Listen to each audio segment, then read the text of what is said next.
کہ اگر کسی نے سالی یعنی اپنی بیوی کی بہن کے ساتھ نعوذ باللہ کوئی بدکاری کا معاملہ کیا تو کیا اس کی بیوی کے ساتھ نکاح باقی ہے یا نکاح ٹوٹ گیا؟ دیکھیں نکاح تو حسب سابق برقرار ہے، نکاح پر کوئی اثر نہیں پڑا، نکاح برقرار ہے۔ البتہ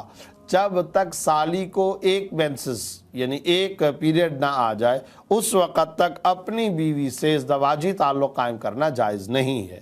تو لہذا جب تک اس کو ایک مینسس گزر جائے، ایک پیریڈ گزر جائے، اس کے بعد پھر اپنی بیوی سے ازدواجی تعلق قائم کیا جا سکتا ہے، باقی نکاح برقرار ہے۔ اور اس میں کوئی شبہ نہیں کہ اگر کسی نے اس طرح کا کام کیا ہے تو یہ حرام ہے، گناہ ہے، ناجائز ہے۔ اس کے ناجائز اور سخت حرام ہونے میں تو کوئی شبہ ہی نہیں ہے۔ ایسے آدمی کو چاہیے کہ گڑ گڑا کر کے اللہ رب العزت کے سامنے رو رو کر کے توبہ اور استغفار کرے، اس کا اہتمام کرے کہ میرے دل میں کچھ سچ ہے اور میں اپنے شوہر کو بتا دوں تو ہمارا رشتہ ٹوٹ جائے، تو مجھے بتانا چاہیے یا نہیں، کیونکہ میاں بیوی کے رشتے سچائی پر مبنی ہوتے ہیں۔ دیکھیں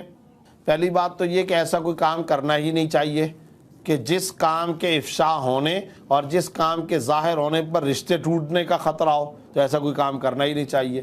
دوسری بات یہ کہ رشتے سچائی پر مبنی ہوتے ہیں اور سچائی پر مبنی رکھنے چاہیے، لیکن اگر آپ کو اس بات کا خطرہ ہو کہ آپ کا کوئی سابقہ گناہ ہے اور وہ آپ اپنے میاں کو بتا دیں گی تو اس سے یہ رشتہ ٹوٹ جائے گا، تو ہرگز آپ کو نہیں بتانا چاہیے۔ اللہ نے جب پردہ ڈالا ہے آپ کے عیوب پر تو آپ بھی اپنے عیوب کو افشا نہ کریں، آپ بھی اپنے عیوب پر پردہ ڈالیں اور اللہ رب العزت سے توبہ اور استغفار کریں، بتانا نہیں چاہیے۔ یہاں پر لگائے جانے والے بیان ہر طبقے کے لوگ سنتے ہیں، مہربانی کر کے کوئی ایسا بیان بھی دیں جس میں لوگوں کو سمجھائیں کہ رشتے کی تلاش میں جو بیٹے والے لڑکی والوں کے گھر جاتے ہیں اور ناپسندیدگی ظاہر کرتے ہیں اور جہیز کی مانگ کرتے ہیں، مہربانی کر کے کچھ مدد کریں۔ میرے حق میں بھی دعا فرمائیں کہ اللہ اچھی قسمت کرے اور یہ لڑکے والوں کے سامنے بار بار آنے والی نمائش جلد ختم ہو جائے۔ بہت اہم درد دل ہے آپ کا، یہ بالکل غلط طریقہ ہے کہ ہر وقت لڑکے والے آ رہے ہیں، ان کو بلایا جا رہا ہے اور لڑکی کی نمائش کرائی جا رہی ہے اور پھر وہ ناپسندیدگی کا اظہار کرتے ہوئے چلے جائیں۔ بالکل غلط طریقہ ہے، بالکل نامناسب طریقہ ہے۔ اور اگر کسی کے پاس پہلے سے کسی کو اگر دیکھنا ہی ہے رشتہ اور کوئی تصویر عام طور پر موجود ہوتی ہے تو بس تصویر دکھا دی جائے اور وہ کچھ وقت کے لیے دکھا کر کے واپس لے لی جائے۔ اس سے اگر کام ہو جاتا ہے تو یہ بہتر ہے اس کے مقابلے میں کہ بار بار لڑکے والوں کو لڑکی والوں کے سامنے لایا جائے، اور لڑکے والوں کا اس طریقے سے لڑکی والوں کے سامنے آنا اور لڑکی کا چہرے کی نمائش کرنا یہ بالکل خلاف شریعت طریقہ ہے۔ وہ جو بات ہے کہ ایک نظر دیکھی جا سکتی ہے، وہ بھی اس طریقے سے کہ اوٹ کے اندر اور لڑکی کو اندازہ نہ ہو سکے، پتہ نہ چل سکے، اور بس ایک اچٹتی ہوئی نگاہ، وہ ہے جس کا حدیث کے اندر ایک نظر ڈالنے کی اجازت کا تذکرہ آتا ہے۔ لیکن یہ کہ باقاعدہ یہ میٹنگ کرائی جا رہی ہے اور بار بار نمائشیں، پھر اس کے اندر یہ خرابیاں جیسا کہ اس بہن نے لکھا ہے، بار بار نمائش ہو رہی ہے، غلط طریقہ ہے۔ اور جہاں تک اس بات کا تعلق ہے کہ جہیز طلب کیا جاتا ہے، یہ تو انتہائی گھٹیا طریقہ ہے۔ سورہ نساء اٹھا کر کے دیکھ لیجئے، نان نفقہ کس کی ذمہ داری ہے، لباس و علاج کس کی ذمہ داری ہے، کھانا پینا راشن فراہم کرنا کس کی ذمہ داری ہے، یہ شوہر کی ذمہ داری ہے۔ تو میں حیران ہوتا ہوں، ایک تو شریعت کا مزاج نہیں ہے جہیز، دوسری بات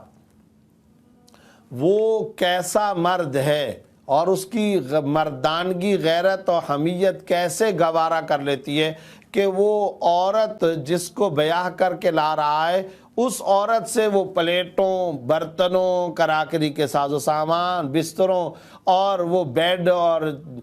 کپڑے اور ساز و سامان کی انتظار کے اندر بیٹھا رہے، یہ کیسے مرد کی مردانگی گوارا کرتی ہے؟